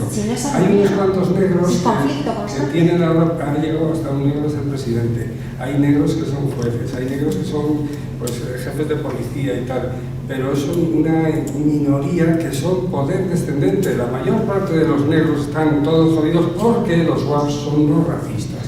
Y a los hispanos los llaman no blancos porque la clave de estos racistas asquerosos es que tienes que ser protestante, tienes que ser blanco y tienes que ser anglosajón. Y si no eres anglosajón, entonces no vas a mandar nunca porque no tienes esa potencialidad de conquistar el mundo. Pero ese es el finis operandus. Claro, eso es lo que querría, pero los resultados no son esos. Los resultados no puedes hablar a futuro. Pero no, a ver, la primera hispana en la Corte Suprema, Sonia Montemayor. Pero eso es poca cosa. ¿Pero cómo poca cosa? Eso es muy poca cosa. Cuando en Miami reaccionan, la ley Only English es de Florida. Son de Florida, año 80. Only English. ¿Qué es lo que pasa? Que los cubanos reaccionan y entonces se presentan a políticos, se presentan a ser jueces. ¿Y por qué se va a hacer puñetas la ley de Only English? Pues por eso mismo, porque entran en el poder descendente, pero se adecuan perfectamente. ¿Cuántos hispanos se van a poder adecuar al poder descendente? 4 gatos. Van a ser siempre poder ascendente, porque es lo que está pasando ahora mismo. Bueno, eso es lo que yo creo por lo que está pasando. Bueno, y esto, solo quiero decir una cosa al señor pero estos organismos como la Corte Suprema, el gobernador de un estado, ¿a ti te parece poder ascendente? O sea, el gobernador de un estado, ¿a ti te parece? Por eso. Pero entonces, es que yo no sé por qué dices... Marco Rubio es no sé, es ya pues le hace el caldo gordo a los guas, por supuesto. O sea, que son los traidores. No, traidor, ¿por qué? Sí, como que... Sí, bueno, vale, traidor, acepto la traidor. Traidores a este conflicto, porque yo lo que veo es la dialéctica. la dialéctica todavía que se da entre estos americanos y lo que decía Huntington, un peligro que les viene desde arriba que va a hacer que los Estados Unidos se transformen. Y tú dices, claro, que se van a transformar y que eso es bueno. Pero lo que yo digo simplemente es que esa transformación es muy difícil, porque no van a aceptar nunca a los hispanos, porque son neorracistas. Eso es lo que yo estoy diciendo. Bueno, y en relación a solo esto, por comentar una cosa de este señor. Las guerras indias son cuando le arrebatan los territorios. Le estoy hablando a usted, al del teléfono. Las guerras indias son cuando los territorios de la Nueva España se han perdido ya. Pero es que en la Nueva España la forma de civilizar a los indios no tiene nada que ver con la forma de civilizar a los guapos a los indios. Mientras que los españoles civilizaron y consiguieron pues, que los apaches hablaran español. Si usted ve películas de los apaches, pues son los mayores asesinos del mundo que violan a las mujeres, que las queman cabeza abajo, y eso es mentira. Eso son mentiras que dicen los guapos. Las guerras indias son una cosa que es lo que vemos en las películas, pero que trastoca totalmente la historia, totalmente, porque estaban civilizados con la civilización del Imperio Español. No estoy hablando ahora, es lo que pasó hasta el siglo XIX, o XVIII, vamos a decir. Bueno, pues eso, que me ha parecido que usted ha estado diciendo una cosa que no comparto. No, lo que te decía es que las guerras indias eran las guerras hispanas, eran las guerras contra los hispanos. Vale, pues no se graba así ahora. Bueno, entonces ya no sé. Que eran hispanos para decir que son indios. Bueno, pues para animar más el... no, que vamos, para ampliar un poco el foco y no centrarlo así tan en el... Vamos a ver, y como tú tienes una visión historiadora, a ver cómo te parece. Yo quería introducir la idea de ortograma ligada a los imperios. Porque cuando estos imperios se ponen en marcha es porque el ortograma coge una intensidad, ¿verdad? Y entonces ya no afecta a una serie de características sociológicas o etnológicas o lo que sea, y entonces coge una dinámica y ocurren este tipo de cosas. Y entonces cuando el ortograma viene a desaparecer, pues cosas parecen. Vamos a ver, voy a poner unos ejemplos a ver, porque estaba pensando en esto y me acordaba del libro de Rocabaria, que a mí me parece lo más interesante de todo el libro. Yo hice una crítica nociológica más o menos, esto qué componentes científicos había en el libro de Rocabaria, en el Hiperfobia. Y una de las cosas que me parece que tuvo más éxito fue esta comparación entre imperios. O sea, insertar el imperio español entre otra serie de imperios de pronto le da un lugar. Y entonces pues parecía que ya no éramos raros, que era una cosa no sé qué y tal. Y entonces yo creo que fue ese uno de los efectos fundamentales. Entonces, por ejemplo, si se recuerda uno del imperio griego, el ortograma griego, que no dura nada, que lo hereda el imperio romano. Entonces, con el imperio romano absorbe a la Hélade y toda esta zona, ¿no? En el 120 por ahí, que toma Corinto y ya. Entonces hay un montón de esclavos y todos esos esclavos son luego pues los que hacen los templos, los que educan a los hijos y todas estas cosas. Entonces se dice, no, Roma conquistó militarmente Grecia, pero Grecia conquistó culturalmente Roma. Entonces ahí hay esa simbiosis y tal, este tipo de cosas, ¿no? O por ejemplo, la reconquista española. Y llegan aquí los árabes, se lo comen todo y quedan así unos ciertos núcleos que más o menos están integrados o no, y entonces empieza la reconquista y ese ortograma coge fuerza. Entonces yo creo que la clave es la guerra. En la guerra ya no hay tutía. Eso es completamente determinante, ¿no? Luego hay unos procesos de que el ortograma decae o no, o se incrementa, y entonces ahí están los más conflictivo o menos conflictivo. O por ejemplo, España llega a América, entonces los aztecas los integra. Entonces pueden decir ahora a los mexicanos, es que nosotros somos aztecas, porque ¿qué ha quedado todo esto? Y entonces es nuestra tierra, y está en nuestra nomenclatura, y está... O por ejemplo, esto que estamos diciendo, o el Imperio Bizantino, que sale del Imperio Romano, que el Imperio Romano cae, y el Imperio Bizantino, que es el que habla griego. O sea, quiere decir que hay una serie de procesos, o sea, que el Imperio, quiere decir, el ortograma imperial romano cae, pero el bizantino dura 1000 años más. O sea, y esto que ocurre con los árabes en España.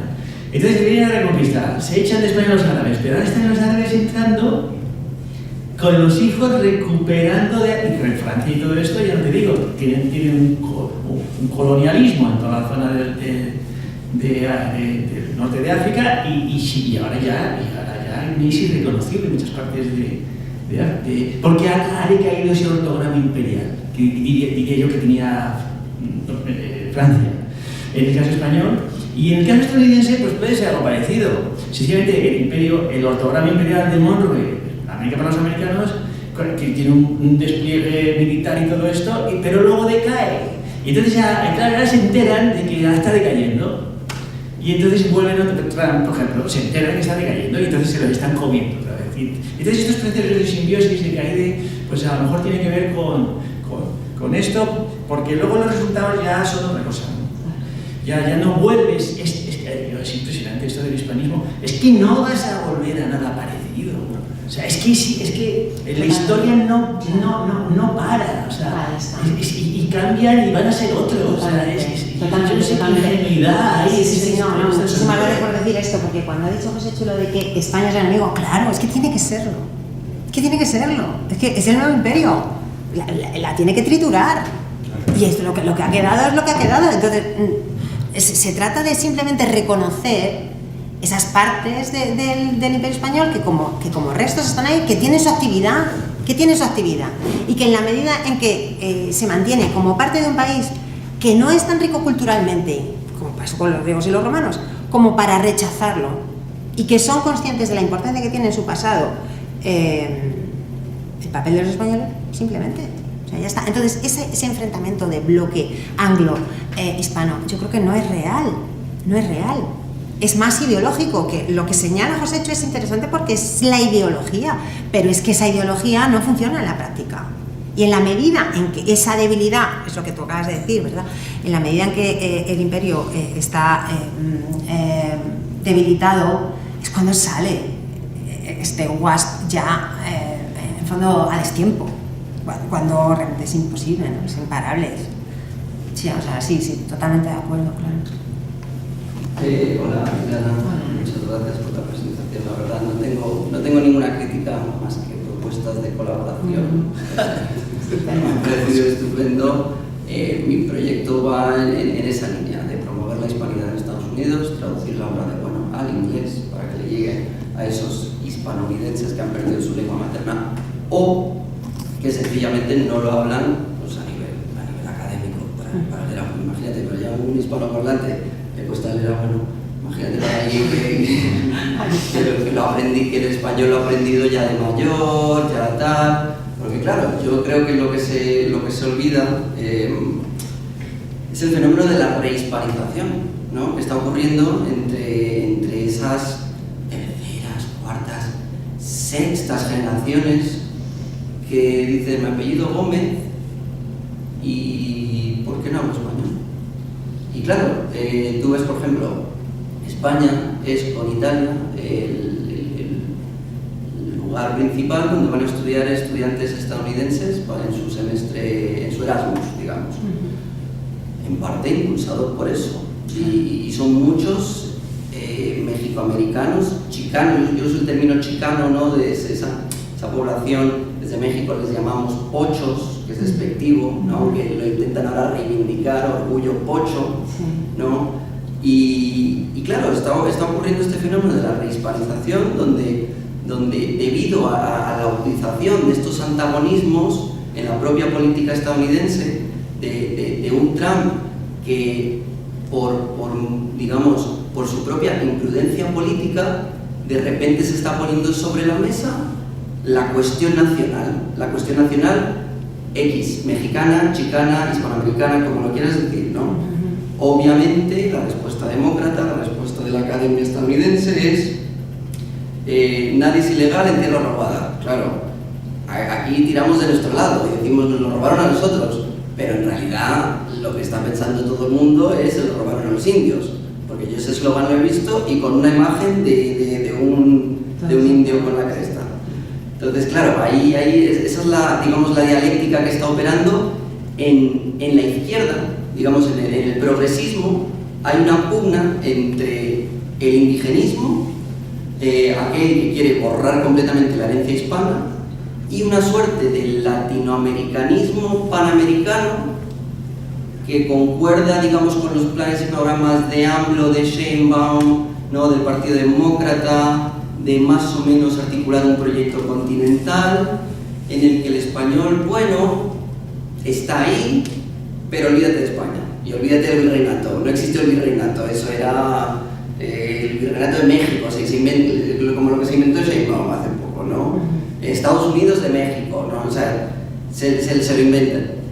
Y luego en la derecha, en el conservadurismo, claro, hay una pugna ahora entre lo que es el nacionalismo, lo que ellos llaman white nationalism, que desde nuestras coordenadas sería, pues no sé, una suerte de nacionalismo étnico anglosajonista, y lo que ellos llaman civic nationalism, que sería nacionalismo político.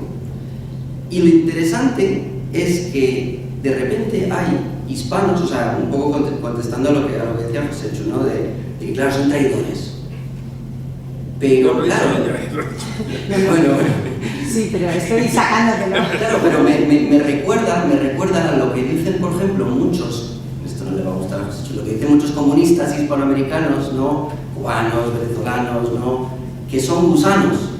Claro, que Marco Rubio, que es cubano, con padres cubanos, habla español, debería tener lealtad a su patria, sin embargo entra y es un imperialista. No me estoy metiendo por ahí. Digo, la analogía es... Los negros que mandan, eso es algo normal. Claro, que en el fondo es esta idea de que ellos se ponen en un poco lo que decía Fanon, ¿no? De cuerpos negros, máscaras blancas. Un poco es esa idea. Pero fíjate que yo los defiendo, yo defiendo el conservadurismo hispanoamericano. Yo creo que la verdadera hispanización de Estados Unidos va a venir en el momento, cosa que ya está pasando, lo digo como fenómeno descriptivo, no me quiero poner político todavía. Como fenómeno descriptivo ya está ocurriendo que los hispanoamericanos están ocupando el espacio del nacionalismo cívico, de ese nacionalismo político, y que están defendiendo un ideal una idea de nación política en el que evidentemente hay fronteras y hay que defenderlas. Pero lo más loco es que el mayor, digamos, influencer, la mayor figura del nacionalismo blanco, del nacionalismo racialista, es un chaval, no sé si lo habéis visto, se llama Nick Fuentes. Es un chaval, tendrá mi edad, tendrá 25, 26 años, es hijo de mexicanos, mitad mexicano, mitad italoamericano, y es un tío que es católico, se opone al catolicismo progresista, pero claro, le da una lectura racialista. Bueno, él no hay que tomarle en serio filosóficamente, no tiene un sistema, pero es un tío que tiene millones de visualizaciones. Lo acaban de entrevistar en la televisión iraní, con todo esto que ha pasado con Irán y tal, porque este chaval se ha hecho famoso enfrentándose pues al judaísmo explícitamente, es un antisemita, y defiende a Hitler abiertamente, pero se dice católico, o sea, tiene un cacao en la cabeza, pero es un hijo de mexicanos e italianos que se dice católico, el que está ocupando ese espacio del racialismo anglosajón, tanto que de repente él mismo se está dando cuenta como que ellos mismos empiezan a hacer una leyenda, cogiendo la leyenda negra anti-española, convirtiéndola en una leyenda rosa, o sea, todos los tópicos de la leyenda negra, ¿no? Que fuimos colonialistas, genocidas, sistema de castas, tal, y dicen, pues de puta madre, claro, ¿no? O sea, eso es la leyenda rosa que hacen los neonazis españoles. Claro, va por ahí la cosa. Entonces, yo lo que veo es que, digamos, la defensa de la hispanidad, y esto es algo que nos debería preocupar, está penetrando precisamente en los ámbitos del nacionalismo racialista. Y eso es peligroso, y eso evidentemente, a mi entender, es un fracaso absoluto de la izquierda, que le ha cedido todo el espacio pues a su propio racialismo, ¿no? A su propio etnicismo indigenista, y eso. Sí, que como tal corriente ideológica es interesante detectarla, claro, y ver, sí, esos seguidores, claro, que tienen. Pues muchas gracias, me lo apunto. Y ahora que como empieza a salir esta división que hay entre la misma comunidad hispanoamericana y la observación tan pertinente que hiciste, que claro, la hispanidad no puede volver al pasado y ser la misma hispanidad que existía cuando el retorno de España. ¿Ves algunos tópicos en particular que pueden ser puntos de unidad con esta comunidad diversa de hispanos que hay en Estados Unidos? Porque estamos todavía hoy no es que sea hispano, yo soy colombiano, yo soy peruano, y se vuelven hispanos precisamente cuando dejan de hablar español, ¿sabes? Cuando ya se desvinculan de la cultura de sus países originales. Entonces, ¿cuáles son los principios de esta nueva cultura hispana en Estados Unidos? Supongo un poco aparte de los obvios el catolicismo del español. Claro, sí, y la forma de vida, sí. La importancia de la familia, lo que decimos de ese sentimiento del grupo, ¿no? Esa forma de vida, o sea, las corporaciones, las asociaciones, es gente que hace piña, o sea, que realmente se identifican y colaboran, y hace que estando en un lugar extranjero, lógicamente, pues... Pero en concreto algo como la comida, ¿sabes? Claro, sí, o sea, todo lo que es evidente que hace que una comunidad se pueda decir que tenga una similitud étnica, claro, el baile, la comida, la religión, sí, por supuesto. O sea, toda esa forma de vida que les hace mantenerse como idénticos y que, sobre todo en contraste, que eso, a mí me llamó la atención lo de la salud realmente, ¿no? Los hábitos saludables de vida. Sí. ¿Puedo añadir una cosa? Los tacos. Precisamente lo interesante aquí es que al encontrarse en la diáspora se superan los nacionalismos de campanario, por ejemplo.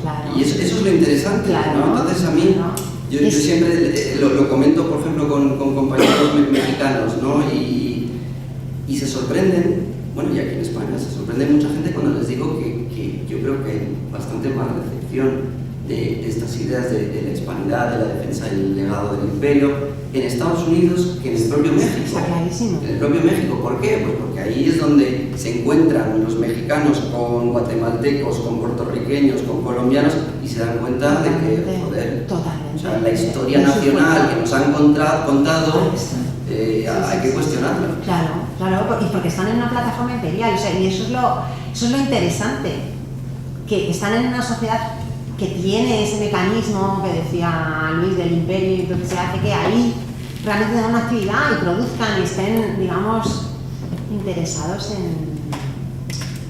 en integrarse, ¿no? Y no en lamentarse, no adoptar la posición victimista. Yo creo que eso es lo interesante de la situación. Bueno, muchas gracias. Bueno, pues muchas gracias a ti, Elena, por tu participación, y con esta participación tuya vamos a cerrar un nuevo curso de los diálogos filosóficos que volverán el próximo octubre con un programa que en su momento se les anunciará en la página web de la Fundación Gustavo Bueno. Adiós. Gracias.